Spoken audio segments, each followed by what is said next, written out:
भाई इधर आ। तू हमें यार रोज हंसता देख के दुआ क्यों मांगता है? जब भी देखता हूँ लोगों के हंसते हुए चेहरे, दुआ करता हूँ कि इनको कभी इश्क ना हो। साडी कोशिश हंसने दी।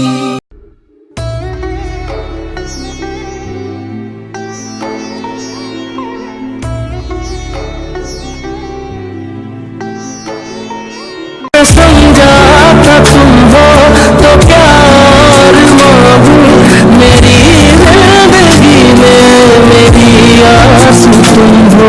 ये दुनिया नहीं है मेरे पास,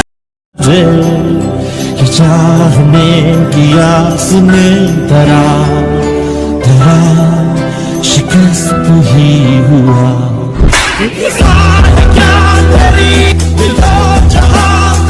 ਅੱਛਾ ਯਾਰ ਐ ਸ਼ੁਕਰ ਹੈ ਕਿ ਕੁੜੀਆਂ ਆਪਣਾ ਰਿਸ਼ਤਾ ਵੇਖਣ ਨਹੀਂ ਜਾਂਦੀਆਂ। क्यों? ਨਹੀਂ ਤੇ ਇਹਨਾਂ ਨੇ ਉੱਥੇ ਜਾ ਕੇ ਵੀ ਕਹਿਣਾ ਸੀ ਇसी मॉडल में दूसरा डिजाइन दिखाएं। क्या मैं पूछ सकता हूँ ये सब क्या हो रहा है? नहीं।